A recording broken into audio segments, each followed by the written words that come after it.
It's time when you can put your questions to company chiefs. John Kembry, the chairman of Belgravium Technologies, is in the red chair tonight. He'll deal with your queries right after Matt Sanson's quick look at the company.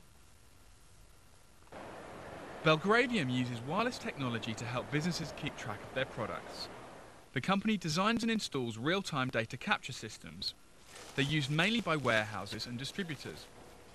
Clients include EMI Music and Chorus, formerly called British Steel. Controlling location and dispatch is a key function of Belgravium's handheld and vehicle mounting devices. The company specialises in providing start-to-finish solutions, such as a system that locates and tracks a finished product from a customer's order to its delivery.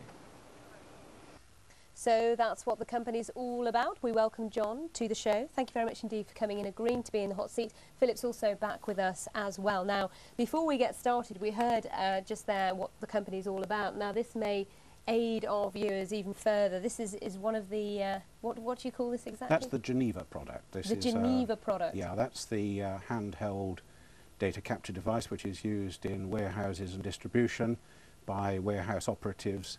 They receive information from the company's computer system, right, and they can track that, and it's real-time linkage with the company's computer. So this is already on the market, being used by your customers? Oh, something like 5,000 in daily use. Right, okay, so there's even more information for you. Now, we've had lots of interest from viewers, as always, so we'll go to them. We've got Harry in North London. He says, on paper, Belgravium is performing fairly well. Why do you think the market has little or no faith in your company? Now, if we have a look at your share price over the last 12 months, I have to say that it's not a bad chart at all, considering many companies are quite the opposite in terms of where their shares have been headed. But what's your response, though, to Harry's question? Well, I rather agree with Harry. I think it's a little disappointing. But I think if you ask me why it hasn't reacted in that way, you have to go back to where we were. We were originally ED Holdings, which was a conglomerate of engineering companies, and in March of this year we disposed of those engineering businesses and concentrated our activities entirely on the electronic data capture. This is the first set of results since that demerger, and they are exceedingly good results. Profits up 40%, profits up 92% on the first half of last year on continuing businesses.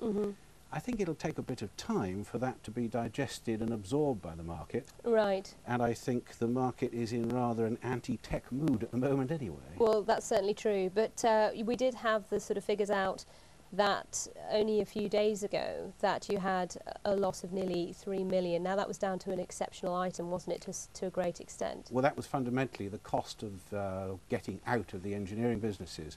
The board came to the conclusion that the engineering businesses were not able to enrich the shareholder value of the business, and we decided that also wrapped into them were a series of contingent liabilities that had been there for some time as a result of doing all kinds of deals.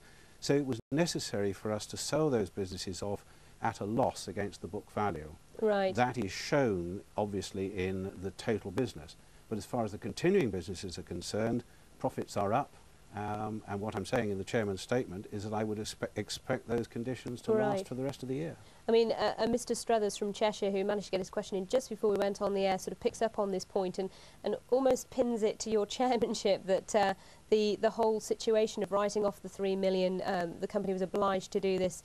Was this a bad investment on your part? What's your reaction to that? Well, my reaction is that I believe, as does the rest of the board, that what we have done in selling off those engineering businesses was entirely in the interest of shareholders. And I'd point out there that I'm the largest shareholder, so I might say that. Right.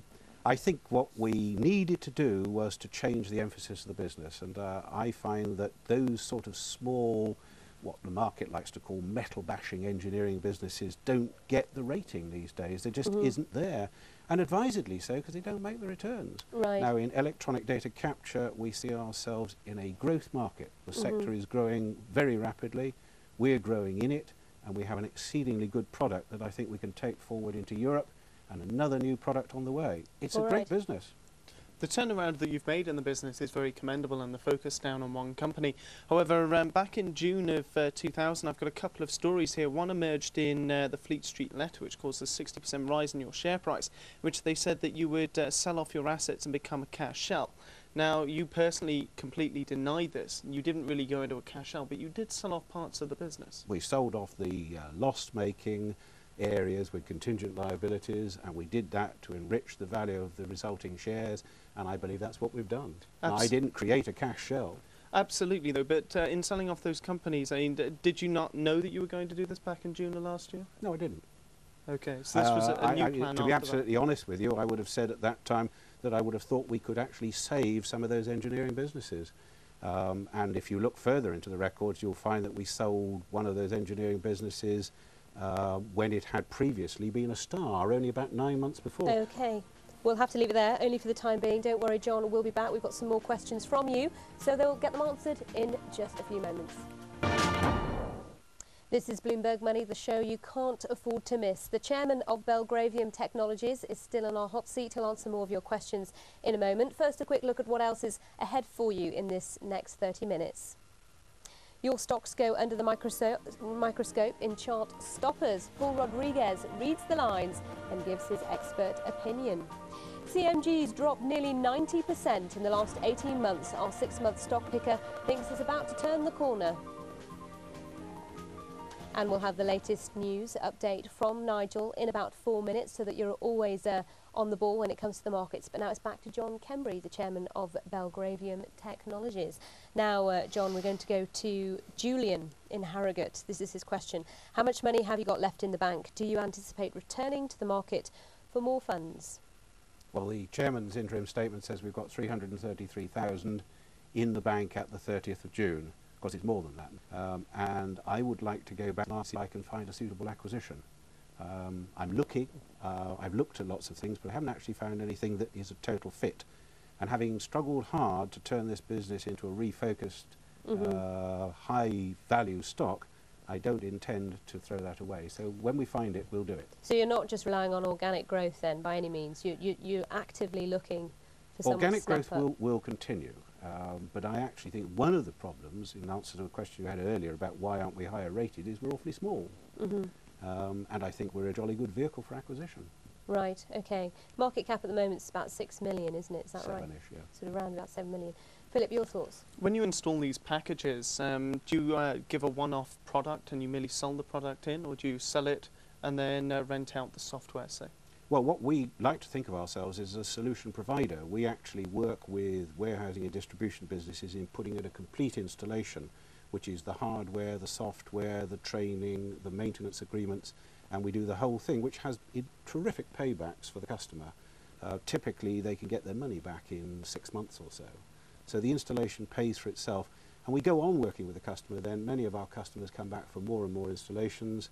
And we do maintenance agreements which go on throughout the life of the product, and then we sell upgrades. So it's a long-term sell.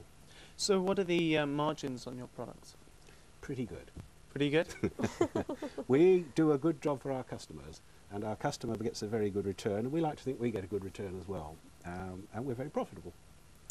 Stephen, who sent an email, has had a whiff of news that there's a new product in the offing going to be launched at the end of the year. How are advanced sales going? Well, we haven't made any advanced sales as such. We haven't completed the product, and I think it would be totally wrong to sell it before you'd actually complete it.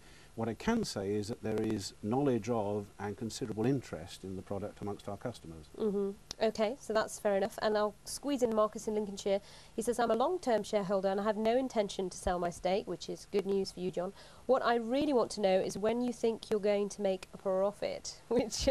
Well, I find astounding, don't you? I think he's actually reacting to a figure that was shown in some of the press, which actually showed a loss at the interim of £2.8 million.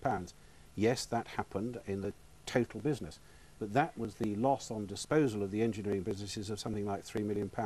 The ongoing Belgravium market made a 92% improved profit. All right, John, thank you very much indeed for joining us, answering our viewers' questions. But now it's over to the news desk where Nigel is waiting.